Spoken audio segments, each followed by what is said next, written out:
Alright, I read the Powerpuff pilot script, or at least the parts that were available on Twitter, and it was just appalling. Our favorite baby girls are grown up, angsty, and having more sex than the bold and the beautiful. The text is so dated that it sounds like it was written by a 50-year-old man pretending to be a teenage girl. It tries so hard to be trendy that has references that already seem outdated. It's little wonder the pilot was ordered to be redone from scratch. Seems like they're trying to give the Powerpuffs the Riverdale treatment. That was bad enough, taking the penultimate wholesome teenagers and ending up with mob bosses and Archie having an affair with Miss Gundy.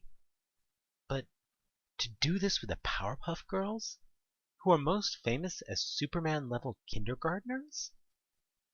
Let's try this again.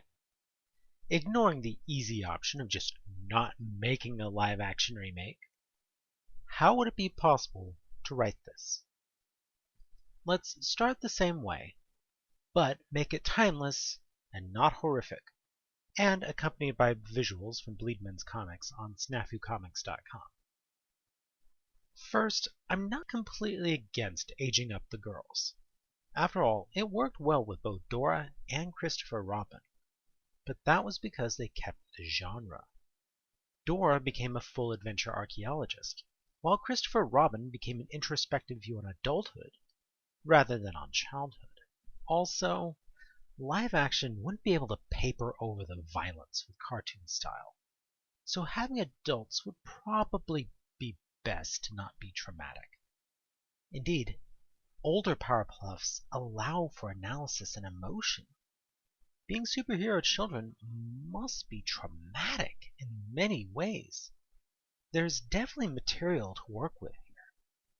So, let's start at the beginning. Bubbles. Dear Diary, I can't believe it's our birthday next week. The big 2-0. The best thing is, Blossom's coming home. I haven't seen her since a long time. Buttercup and I have been so lonely while she's studying in Megaville. I hope she's all right. Hey, Bubbles, what's going on? I'm worried about Blossom. I'm glad to see her again. It's been almost 2 years since... Since Mojo? Yeah, our 18th was rough. Blossom never really recovered from what she had to do. They look longingly at Blossom's bow placed on a shelf. Then they're interrupted by her dog. Courage! Settle down, you silly little puppy.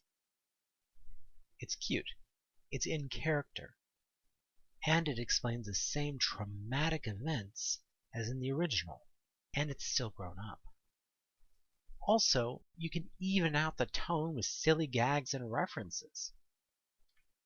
Then, you introduce Blossom, a nerdy-looking girl with glasses, her hair in a tight bun, walking down the street.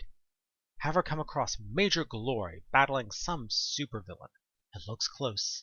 A child is in trouble. There's a whoosh. We see Blossom floating in the air. She unfurls her waist-length, flame-red hair, takes off her glasses, revealing her eyes glowing with power, and the villain immediately surrenders, panicked at the idea of fighting a demigod. You can then have a touch of nostalgia, as the former chauvinistic jerk expresses things to Miss Blossom, maybe with a touch of, I'm getting too old for this. This scene works because the Powerpuffs are established characters, and so you can assert her fame and power level while not coming out to get praised for nothing, like another trope.